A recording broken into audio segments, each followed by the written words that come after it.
Processo no 4.809-290, 15ª Delegacia de Polícia Civil, São Paulo, SP. Em 23 de março de 1990, foram registradas como desaparecidas as pessoas de Agenor Rodrigues Figueiredo, 52 anos, e Catarina Barreto Figueiredo, 48 anos, ambos empresários residentes à Rua Augusta, número 2847, Jardins. Última localização confirmada: Aeroporto Internacional de Guarulhos. Embarque para Paris. Voo Air France 447. Horário 23h40 mesmo. O relatório policial, amarelado pelo tempo, não conseguia capturar a atmosfera de luxo e poder que cercava o casal Figueiredo naquela noite de março. Agenor ajustava o nó da gravata Hermès enquanto observava pela janela panorâmica do lounge VIP do aeroporto.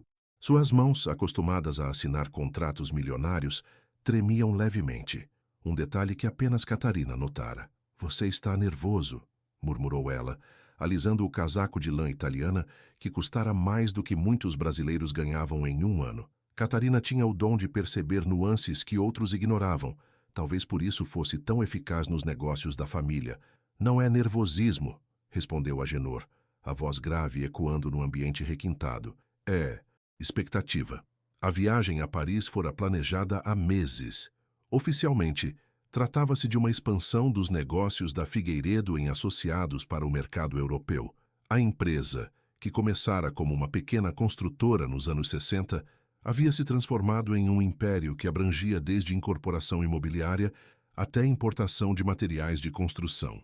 Agenor construíra sua fortuna, tijolo por tijolo, contrato por contrato, sempre com Catarina ao lado, organizando, planejando, decidindo. O aeroporto fervilhava com a energia típica de uma sexta-feira à noite, mas no lounge primeira classe, o ambiente era de tranquilidade controlada. Executivos folheavam jornais econômicos, famílias abastadas organizavam bagagens de grife, e o casal Figueiredo aguardava em silêncio, cada um perdido em seus próprios pensamentos. "Senhor Figueiredo", a voz suave da atendente os trouxe de volta ao presente. "Seu voo está sendo chamado para o embarque." Agenor levantou-se primeiro, o movimento fluido de quem estava acostumado a comandar. Com seus 1,82 m de altura e cabelos grisalhos impecavelmente penteados, ele irradiava a autoridade de quem construíra um império do nada. Catarina o acompanhou com a elegância natural de uma mulher que crescera entre a alta sociedade paulistana. Seus olhos azuis, escondendo segredos que nem mesmo 30 anos de casamento haviam revelado completamente. "Tem certeza de que não quer que eu vá junto?" A pergunta veio de Luiz Tavares, irmão mais novo de Agenor, que aparecera no aeroporto nos últimos minutos. Luiz sempre fora o oposto do irmão. Enquanto Agenor construía, ele questionava.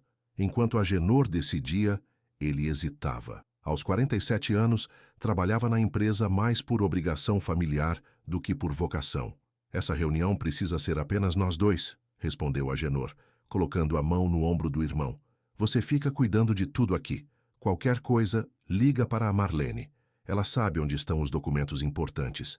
Marlene Dourado, a governanta que havia criado mais intimidade com os segredos da família do que muitos parentes próximos. Há 15 anos cuidava da mansão nos Jardins como se fosse sua própria casa, conhecendo cada canto, cada gaveta, cada conversa sussurrada nos corredores de mármore. O embarque transcorreu sem incidentes. Agenor e Catarina ocuparam as poltronas 1A e 1B da primeira classe, como de costume.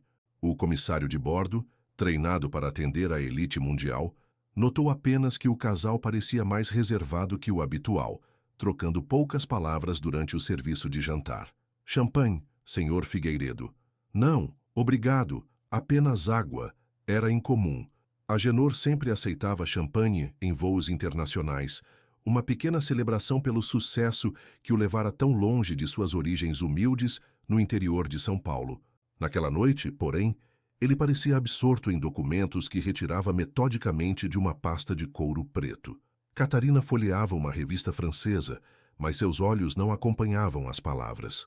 De tempos em tempos, ela olhava pela janela, observando as luzes de São Paulo se distanciarem até se tornarem pontos minúsculos na escuridão. "Você acha que estamos fazendo a coisa certa?" perguntou ela em voz baixa, quando o avião já sobrevoava o Atlântico. Agenor fechou os documentos e a olhou diretamente. Não temos escolha, Cat, não mais. Foram as últimas palavras registradas de Agenor Figueiredo. O comissário de bordo lembrar-se-ia delas semanas depois, quando os investigadores franceses começaram a fazer perguntas. O voo Air France 447 aterrissou normalmente no aeroporto Charles de Gaulle às 14h20, horário local. Os passageiros desembarcaram sem incidentes. Agenor e Catarina Figueiredo passaram pela imigração francesa às 15h35, conforme registrado nos carimbos de seus passaportes. As câmeras de segurança os captaram pela última vez no saguão de desembarque, ele puxando 2 malas de grife, ela caminhando ao lado com uma bolsa Chanel e um casaco jogado sobre os ombros. Depois disso, simplesmente desapareceram. O táxi que supostamente os levaria ao Hotel Plaza Athénée nunca chegou ao destino. O motorista, quando interrogado dias depois, disse que os deixara em uma estação de metrô no centro de Paris, a pedido deles. Disseram que queriam dar uma volta pela cidade antes de ir ao hotel, relatou em francês aos investigadores. Era mentira. Ou não era. Nunca ninguém conseguiu ter certeza. Em São Paulo, Luiz Tavares esperou 2 dias antes de ligar para o hotel em Paris. Os senhores Figueiredo cancelaram a reserva? Perguntou em inglês precário a recepcionista. A resposta foi clara. Nenhum cancelamento havia sido feito. Eles simplesmente não apareceram. Foi quando o mundo elegante e controlado da família Figueiredo começou a desmoronar. Marlene Dourado estava encerrando flores no jardim da mansão quando o telefone tocou pela 10ª vez naquela manhã de segunda-feira. Era 26 de março de 1990 e o sol filtrava através das cortinas francesas da sala de estar, criando padrões dourados no piso de mármore Carrara. Ela secou as mãos no avental bordado antes de atender. Residência Figueiredo. Marlene, é o Luiz. Eles chegaram bem? A pergunta simples carregava uma ansiedade que a governanta conhecia bem. Luiz sempre fora o irmão preocupado, aquele que enxergava problemas onde Agenor via oportunidades. Mas desta vez, sua preocupação parecia justificada. Senhor Luiz, eles não ligaram desde que chegaram, respondeu Marlene, ajeitando inconscientemente os objetos sobre a mesa de centro. Mas o senhor sabe como é. Quando estão em viagem de negócios, ficam muito ocupados. O silêncio do outro lado da linha durou tempo demais. Marlene, eu liguei para o hotel. Eles não fizeram o check-in. As palavras caíram como chumbo no ambiente refinado da mansão. Marlene sentiu um arrepio percorrer sua espinha. A mesma sensação que tivera 3 dias antes, quando viu Agenor e Catarina saindo pela última vez. Havia algo no olhar dele, uma gravidade que ela não conseguia decifrar. Tem certeza, senhor Luiz? Absoluta. Estou indo aí agora. Quando Luiz chegou à mansão 20 minutos depois, encontrou Marlene organizando obsessivamente os mesmos objetos que já haviam sido organizados pela manhã. Era seu mecanismo de defesa contra a ansiedade. Quando as coisas fugiam do controle, ela controlava o que estava ao alcance. Onde estão os documentos da viagem? Perguntou Luiz, caminhando diretamente para o escritório de Agenor. O escritório era o coração da casa, com suas estantes de mogno repletas de livros sobre negócios, arquitetura e história do Brasil.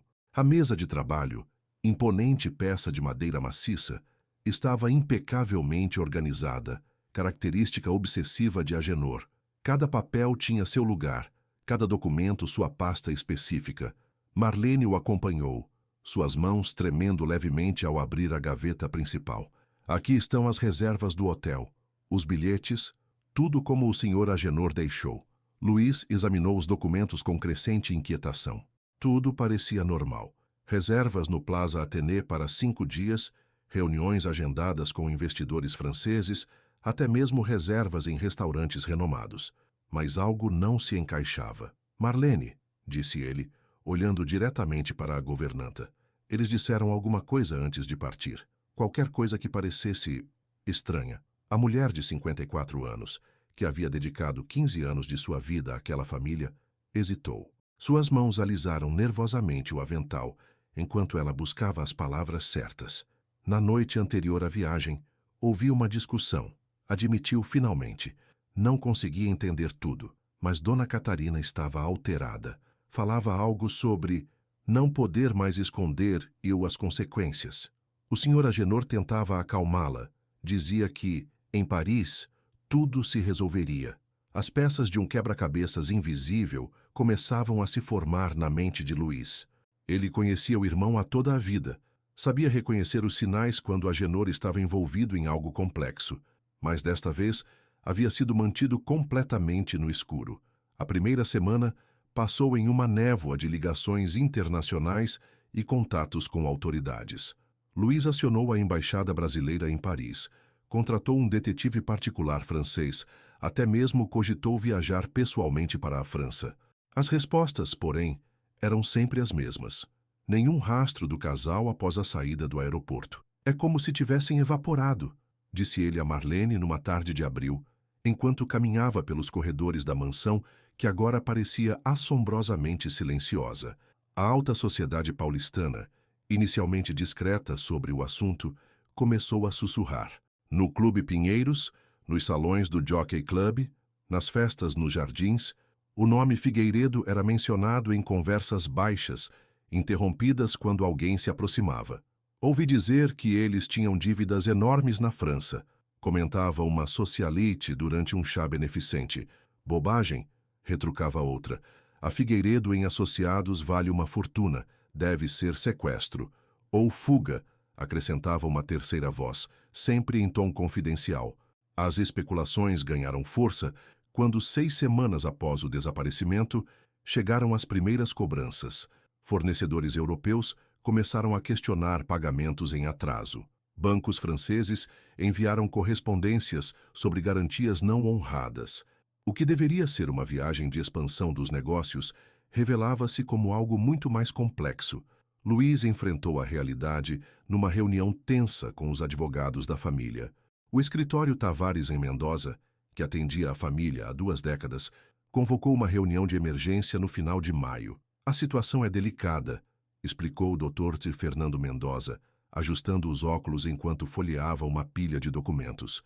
Sem declaração de morte ou procuração específica, não podemos acessar todas as contas e há compromissos em aberto que precisam ser honrados. Que tipo de compromissos? Perguntou Luiz, embora já suspeitasse da resposta. Investimentos de alto risco na França. Garantias pessoais em operações que, francamente, não conseguimos compreender completamente. Seu irmão era reservado sobre certas transações. A palavra reservado soou como eufemismo. Agenor sempre fora cuidadoso com informações, mas nunca havia escondido negócios da família. Esta era diferente. Os meses se transformaram em anos. A Figueiredo em Associados, sob a gestão hesitante de Luiz, conseguiu sobreviver, mas perdeu o brilho dos tempos áureos. Contratos foram cancelados, parcerias desfeitas, a mansão nos jardins tornou-se um símbolo melancólico de um mistério não resolvido. Marlene permaneceu na casa, cuidando dos ambientes como se Agenor e Catarina fossem retornar a qualquer momento. Ela mantinha o escritório exatamente como ele havia deixado. Trocava as flores do jardim semanalmente. Até mesmo mantinha as roupas do casal organizadas nos armários, protegidas contra traças e umidade. Eles vão voltar, dizia ela sempre que alguém sugeria mudanças na casa. Quando voltarem, tudo tem que estar como deixaram. Era 1995, quando as últimas esperanças oficiais se extinguiram. A Polícia Civil arquivou o caso por falta de provas e testemunhas. O detetive francês encerrou as investigações após esgotar todas as pistas. Até mesmo Luiz, exausto por 5 anos de buscas infrutíferas, começou a aceitar que talvez nunca soubesse a verdade. A mansão dos jardins, antes palco de festas elegantes e reuniões de negócios, tornou-se um mausoléu silencioso. Os vizinhos se acostumaram a ver apenas Marlene entrando e saindo, às vezes Luiz em visitas rápidas para verificar documentos ou pagar contas. As especulações da sociedade paulistana eventualmente migraram para outros escândalos, outras tragédias. O casal Figueiredo tornou-se apenas mais uma lenda urbana da elite brasileira, a história de 2 pessoas que tinham tudo e desapareceram sem deixar rastros. Mas dentro das paredes de mármore da mansão, Marlene continuava sua vigília silenciosa, organizando, limpando, esperando. Como se a simples manutenção da ordem pudesse, De alguma forma, trazer de volta aqueles que haviam partido numa noite de março e nunca mais voltaram.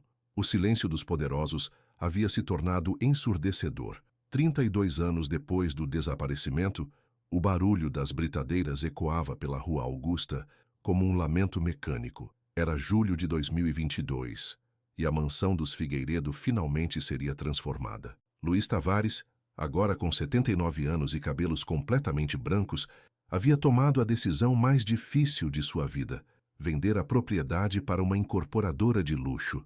Não posso mais manter essa casa como museu, disse ele a Marlene numa manhã chuvosa de inverno. A governanta, já com 86 anos, continuava firme em seus cuidados com a mansão, mas suas mãos tremiam mais e sua memória às vezes falhava nos detalhes. Edmilson Prado, engenheiro responsável pela demolição, era um homem meticuloso de 45 anos que havia trabalhado em dezenas de reformas de casas históricas em São Paulo. Quando assumiu o projeto da Mansão Figueiredo, não imaginava que estava prestes a desenterrar segredos guardados há 3 décadas. Essa casa tem uma estrutura interessante, comentou ele com seus operários na primeira semana de trabalho. Paredes duplas, muito comum em construções dos anos 60. Vamos ter que ter cuidado para não danificar a estrutura principal. O trabalho começou pelos andares superiores. 4 quartos de hóspedes foram esvaziados primeiro, revelando paredes de alvenaria sólida e acabamentos em madeira nobre que ainda estavam em perfeito estado. Marlene acompanhava cada etapa com olhos vigilantes, como se pudesse proteger as memórias através da observação. Cuidado com os móveis do quarto principal, pediu ela a Edmilson quando chegaram ao 2º andar. Dona Catarina escolheu cada peça pessoalmente em antiquários da Europa. O quarto do casal permanecia intocado desde 1990. A cama king size ainda estava feita com lençóis de linho irlandês.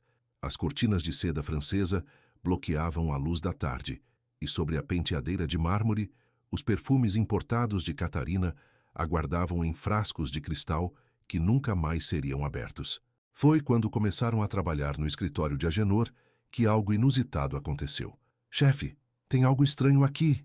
gritou Joaquim, um dos operários mais experientes da equipe. Ele estava removendo os painéis de madeira da parede atrás da mesa de trabalho quando notou uma inconsistência. Essa parede soa oca, diferente das outras. Edmilson aproximou-se e bateu levemente na madeira com os nós dos dedos. O som era inequívoco. Havia um espaço vazio atrás do painel. Ele pegou uma trena e mediu a distância entre as paredes do escritório e do quarto adjacente. Havia uma diferença de quase 2 metros. «Marlene», chamou ele, a voz carregada de curiosidade profissional. «A senhora sabe se tinha algum tipo de cofre ou depósito nesta parede?» A governanta franziu a testa, buscando na memória décadas de limpeza e organização daquele ambiente. «Nunca vi o Sr. Agenor mexer com nada na parede», respondeu lentamente. «Mas, agora que o senhor fala, ele sempre ficava muito tempo sozinho aqui. Às vezes eu ouvia barulhos estranhos, como se estivesse movendo móveis.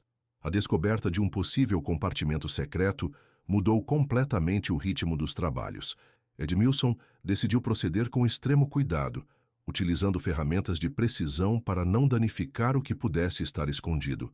Foram necessárias 3 horas de trabalho minucioso para encontrar o mecanismo de abertura. Uma pequena alavanca disfarçada como elemento decorativo na moldura da estante de livros. Quando Edmilson a acionou, um painel de 2 metros de largura se moveu silenciosamente para o lado, revelando um compartimento que parecia ter sido selado por décadas. O ar que saiu do esconderijo tinha o cheiro peculiar de papel envelhecido e madeira tratada. Edmilson iluminou o interior com uma lanterna potente, revelando um espaço cuidadosamente organizado, como se fosse um escritório secreto em miniatura. «Meu Deus do céu!» murmurou Marlene, cobrindo a boca com as mãos trêmulas. No interior do compartimento, havia 3 estantes de metal com documentos organizados em pastas identificadas por anos. Uma mesa pequena com uma máquina de escrever antiga. E sobre a mesa, como se tivesse sido deixado ali no dia anterior, um envelope lacrado com o nome Catarina, escrito em letra cursiva elegante. Edmilson, respeitando a gravidade da descoberta, não tocou em nada imediatamente. Preciso ligar para o Sr. Luiz, disse ele. Isso muda tudo. Luiz chegou à mansão em 40 minutos, acompanhado por seu advogado, Dr. Roberto Aguiar, filho de Fernando Mendoza. O homem de 79 anos precisou se apoiar na bengala, ao ver o compartimento secreto revelado. 32 anos, murmurou ele, a voz embargada. 32 anos procurando respostas, e elas estavam aqui o tempo todo. Com luvas de látex fornecidas por Edmilson, Luiz abriu cuidadosamente o envelope endereçado a Catarina. Dentro havia uma carta de 3 páginas escrita à mão por Agenor, datada de 20 de março de 1990, 3 dias antes da viagem fatal. Minha querida Catarina, se você está lendo esta carta, é porque algo deu errado em Paris. Espero que nunca precise ler estas palavras, mas se algo acontecer comigo, você precisa saber a verdade sobre os negócios que mantive em segredo. As mãos de Luiz tremeram ao continuar a leitura. A carta revelava uma rede complexa de investimentos internacionais que Agenor havia construído ao longo de anos, operações que envolviam a compra de propriedades em paraísos fiscais e a movimentação de quantias substanciais através de empresas fantasma. Mas o mais chocante estava no final da primeira página. Os franceses descobriram sobre as contas na Suíça. Marcel Dubois ameaçou nos expor se não devolvêssemos o dinheiro. Não conseguimos liquidar os ativos a tempo. Esta viagem é nossa única chance de negociar uma solução. Se não conseguirmos, Dr. Roberto Aguiar interrompeu a leitura em voz alta. Precisamos examinar todo este material com calma, disse ele. Pode haver informações que comprometam terceiros ou que sejam relevantes para investigações.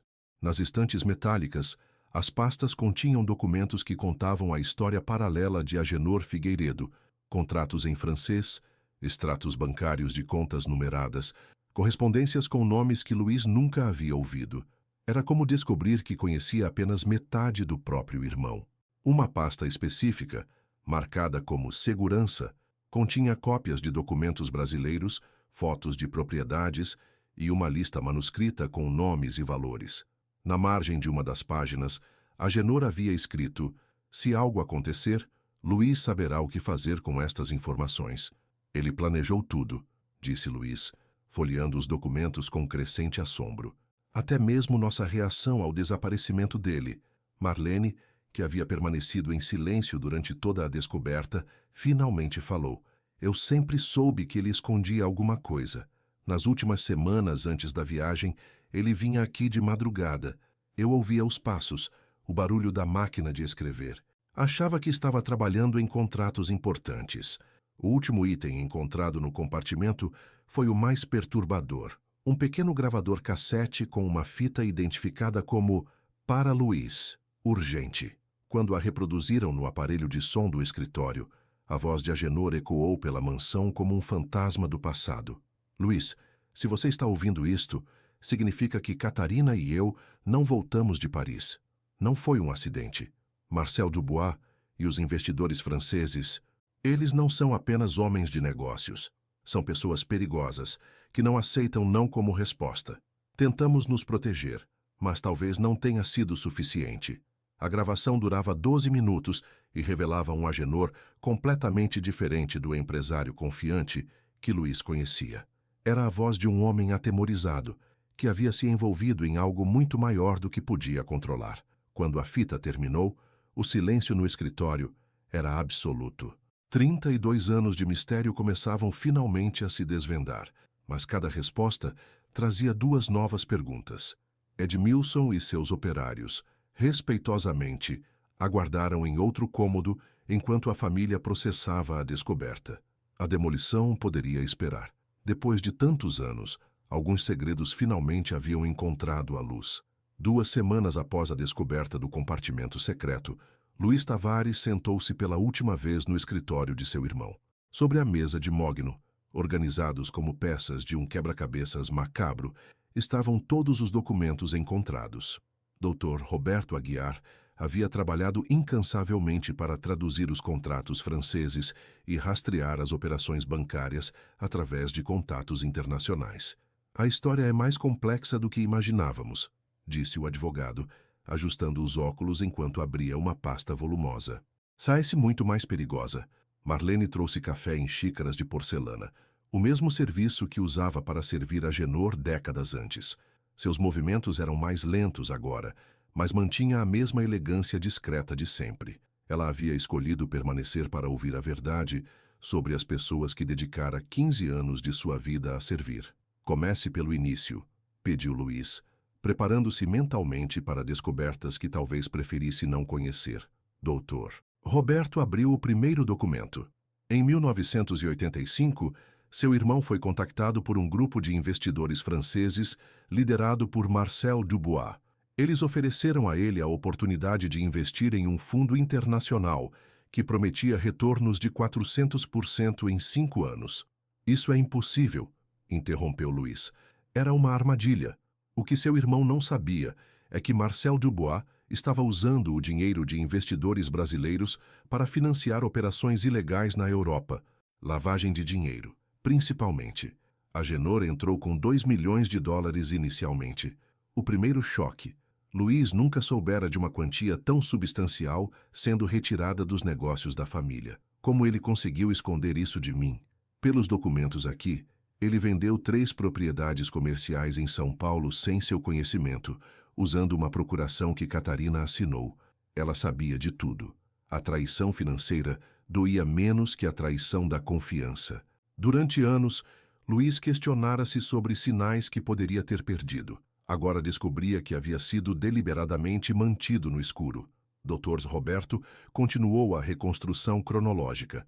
Nos primeiros anos, os retornos vieram como prometido. Seu irmão recebeu $400 mil em 1987, 600 mil em 1988. Isso o convenceu a investir mais. Quanto mais? Pela documentação aqui, mais $4 milhões entre 1988 e 1989. Luiz fez os cálculos mentalmente. $6 milhões representavam quase metade do patrimônio líquido da família na época. Era uma aposta que poderia destruir tudo que a Genor havia construído. Foi quando as coisas começaram a dar errado, continuou o advogado. Em dezembro de 1989, Marcel Dubois informou a seu irmão que havia um problema temporário com os investimentos. Os retornos seriam suspensos até que a situação se normalizasse. Marlene, que havia permanecido em silêncio, finalmente falou. Foi quando começaram as discussões entre eles. Dona Catarina ficou muito nervosa. Ela dizia que aqueles franceses eram criminosos e que tinham que sair dessa situação antes que fosse tarde demais. Mas já era tarde, disse Dr. Roberto, retirando uma carta do envelope. Esta correspondência de janeiro de 1990 mostra que Dubois havia descoberto que a Genor estava tentando retirar todo o dinheiro. A resposta dele foi clara. Ou a Genor continuava no esquema, ou seria responsabilizado por prejudicar operações legítimas. A chantagem estava evidente nas entrelinhas da correspondência formal. Dubois não estava apenas negando o retorno do dinheiro, estava ameaçando expor a Genor como cúmplice de operações ilegais. Seu irmão estava encurralado, explicou o Dr. Roberto. Se denunciasse Dubois, seria incriminado como participante da lavagem de dinheiro. Se permanecesse calado, perderia tudo e ainda ficaria sujeito a mais chantagens. Luiz levantou-se e caminhou até a janela que dava para o jardim da mansão. As roseiras que Catarina plantara ainda floresciam, cuidadas por Marlene com devoção religiosa. Então ele decidiu ir a Paris para tentar negociar. Não apenas negociar, corrigiu o advogado. Pelos últimos documentos aqui, ele estava planejando entregar evidências contra Dubois para as autoridades francesas. Em troca, esperava imunidade e proteção. A estratégia era arriscada, mas compreensível. A Genor sempre fora um homem que preferia enfrentar problemas de frente, mesmo quando as odds estavam contra ele. Dr. Roberto abriu a última pasta. O que aconteceu em Paris está documentado aqui através de telegramas e cartas que a Genor enviou para um escritório de advocacia francês antes da viagem. Ele havia contactado Claude Moreau, um advogado especializado em crimes financeiros internacionais. Eles chegaram ao encontro? Sim. A confirmação de que a Genor e Catarina se encontraram com Moreau no dia 24 de março, um dia após chegarem a Paris. Eles entregaram cópias de todos os documentos que comprometiam Dubois. Então por que desapareceram? A pergunta ficou suspensa no ar enquanto o Dr. Roberto procurava o documento final. Quando o encontrou, sua expressão tornou-se sombria, porque Dubois descobriu. O advogado francês foi encontrado morto em seu escritório no dia 25 de março. Aparentemente, um assalto. Mas todos os documentos relacionados ao caso Figueiredo haviam desaparecido. O silêncio que se seguiu foi interrompido apenas pelo tic-tac do relógio antigo na parede. Marlene cobriu o rosto com as mãos, finalmente compreendendo a magnitude do perigo que Agenor e Catarina enfrentaram. "Namaisba", disse Dr. Roberto, retirando um último envelope. Esta carta chegou ao escritório de advocacia 2 dias depois da morte de Murrow. Foi enviada por Catarina. Com mãos trêmulas, Luiz abriu a correspondência. A letra de Catarina, sempre impecável, estava visivelmente alterada pela pressa e pelo medo. "Querido Luiz, se esta carta chegar até você, é porque conseguimos enviá-la antes que nos encontrem. Marcel descobriu sobre nossa reunião com Murrow. Estamos escondidos em um hotel pequeno perto de Montmartre, mas sabemos que não é seguro ficar aqui por muito tempo. Agenor tentou contactar a polícia francesa, mas eles disseram que precisam de mais evidências. As evidências morreram com Murrow. Vamos tentar sair da França por outro caminho. Se conseguirmos, voltaremos para o Brasil e contaremos tudo. Se não conseguirmos, pelo menos agora você sabe a verdade. O dinheiro não importa mais. Só queremos voltar para casa. Com amor e saudades, Catarina." A carta estava datada de 26 de março de 1990. Havia sido enviada através de um serviço de correspondência internacional, mas chegara ao destino apenas 3 semanas depois, tarde demais para qualquer intervenção. "Nunca mais houve notícias deles", concluiu o Dr. Roberto. "O rastro termina nessa carta." Luiz sentou-se pesadamente na poltrona de couro de Agenor. Durante 32 anos, ele imaginou cenários de sequestro, acidentes, até mesmo fuga voluntária. Nunca imaginou que seu irmão havia se tornado vítima de sua própria ambição e de criminosos internacionais. "O que fazemos agora?" perguntou ele. "Legalmente, pouco podemos fazer. Os crimes prescritos, Dubois provavelmente morreu ou mudou de identidade, e as autoridades francesas arquivaram qualquer investigação relacionada há décadas. Mas pelo menos agora temos respostas." Marlene limpou discretamente os olhos com um lenço bordado. "Eles tentaram voltar para casa", murmurou. "Sempre soube que tentariam voltar." Nas semanas seguintes, Luiz tomou decisões que adiara por décadas. Ordenou que as obras na mansão fossem pausadas indefinidamente. O compartimento secreto foi selado novamente, mas desta vez com uma placa discreta que dizia: "Em memória de Agenor e Catarina Figueiredo, 1990. Os documentos foram entregues às autoridades brasileiras para arquivo histórico. As contas bancárias ocultas, quando finalmente rastreadas, continham apenas alguns milhares de euros, sobras de um império financeiro que Marcel Dubois havia sistematicamente drenado. Marlene escolheu se aposentar após a descoberta da verdade. "Agora que sei o que aconteceu com eles, posso descansar", disse ela a Luiz. "Passei a vida toda achando que tinha falhado em protegê-los. Agora sei que não havia nada que eu pudesse ter feito." A mansão permaneceu como estava, mas não como mausoléu. Luiz decidiu transformá-la em um centro cultural, onde a história da família Figueiredo seria contada, incluindo os erros, as ambições e o preço final da ganância. Em uma tarde de setembro de 2022, Luiz estava organizando os últimos documentos pessoais quando encontrou uma foto esquecida no fundo de uma gaveta. Era de uma festa de Natal na mansão, provavelmente de 1989. Agenor sorria com o braço ao redor de Catarina, ambos elegantes e confiantes, sem saber que aquela seria sua última celebração juntos. No verso da foto, Catarina havia escrito: "Para nosso futuro juntos, sempre." O futuro que eles planejaram nunca chegou, mas depois de 32 anos, a verdade sobre seu destino finalmente havia encontrado o caminho de casa. Luiz guardou a foto no bolso da camisa, bem próximo ao coração. Algumas histórias não têm finais felizes, mas todas merecem ser contadas. A história de Agenor e Catarina Figueiredo agora podia, finalmente, descansar em paz. No arquivo da Polícia Civil de São Paulo, O processo número 4.89290 permanece oficialmente em aberto, mas numa anotação manuscrita na última página, datada de agosto de 2022, há apenas uma linha: mistério resolvido. Vítimas de crime internacional. Caso arquivado por morte presumida. Assinado: Delegado titular. A mansão da Rua Augusta hoje abriga o Centro Cultural Figueiredo, onde visitantes podem conhecer a história de um casal que pagou o preço máximo por ambições que os levaram além de suas possibilidades. O compartimento secreto, preservado como estava, continua sendo o testemunho silencioso de que alguns segredos são poderosos demais para permanecerem enterrados para sempre.